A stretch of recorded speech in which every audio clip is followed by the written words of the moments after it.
Hello मेरे प्यारे बच्चों, कैसे आप लोग। उम्मीद करता हूँ कि बहुत अच्छे होंगे। तो नमस्कार साथियों, मैं मनीष स्वागत करता हूँ आपके अपने YouTube channel CM study classes में। तो बच्चे, जैसा कि आप देखेंगे हमारे बोर्ड पे एक क्वेश्चन है जो कि आपका क्लास 10 का चैप्टर नंबर 5 का क्वेश्चन AP का है। ठीक है, जैसा कि आप देखेंगे हर साल आपका जो है बोर्ड एग्जाम में AP से बहुत ज़्यादा ऑब्जेक्टिव सब्जेक्टिव दोनों बनते हैं बच्चे। ठीक है, और जिसमें बच्चे जो है बहुत कंफ्यूज हो जाते हैं एग्जाम में बैठने के बाद। उनको लगता है कि मैं कर पाऊंगा, ऐसा हर बच्चे को लगता है कि हम कर देंगे, लेकिन जब वो क्वेश्चन सोल्व करने जाते हैं तो नहीं होता है।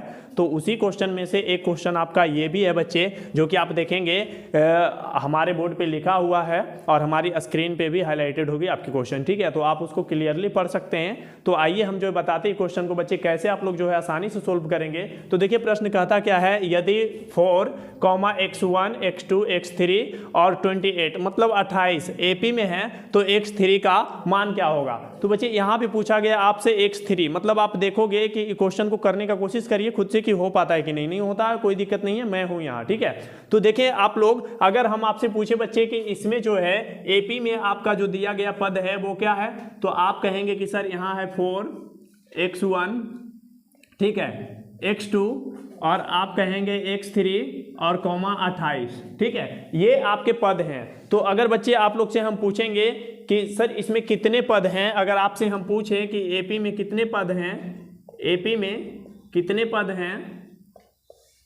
पद हैं, तो सबसे पहले आप लोग कहेंगे बच्चे कि इसमें टोटल कितने पद हैं। तो आप देखेंगे यहाँ से A1, ये है आपका A2, A3, A4 and A5।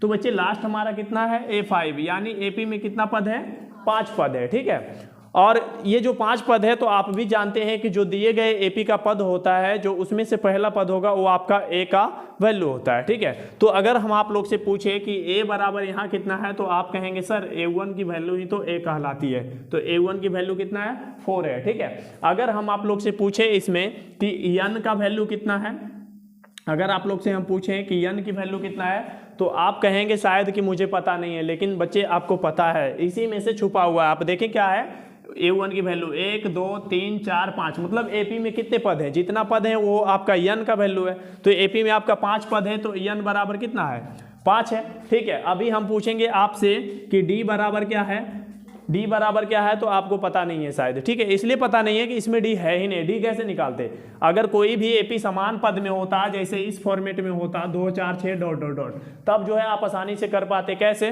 कि ये जो है A2 माइनस A1 करके हम D निकाल सकते हैं। लेकिन आप यहाँ देखोगे कि आपके लिए A1 तो 4 है, लेकिन A2 में आपका x1 है, तो आप दोनों घटा नहीं सकते हो, एक चर है और एक अचर है, तो नहीं घटाओगे। लेकिन मैं बताता हूं कि उसका टेंशन नहीं लीजिए। देखिए कि और इसमें क्या दिया हुआ है, तो आप देखेंगे कि लास्ट पद जो इसका है वो कितना है, तो 28 है। ठीक है, तो एक चीज अगर हम आप लोग से पूछे कि AN, मतलब AN लास्ट पद को हम क्या कहते हैं, AN भी कहते हैं। ठीक है, तो AN कितना है यहाँ पे हमारा, 28 है। ठीक है, तो अब आप लोग D कैसे निकाल सकते हो, थोड़ा सा भी अगर उपयोग करेंगे आप अपने दिमाग का, तो आप कहेंगे कि सर हम प्रयोग कर सकते हैं। तो जो दिया गया है उसका फॉर्मूला का यूज कर लीजिए। AN दिया हुआ है तो AN का फॉर्मूला यूज करिए। तो क्या होता है बच्चे, A plus N minus 1 into D। ठीक है, और बराबर हमारा क्या हो जाएगा, AN। आप देखेंगे A आपका क्या है, 4 है, प्लस N बराबर कितना है, तो आप कहेंगे यहाँ से हमारा क्या है, 5।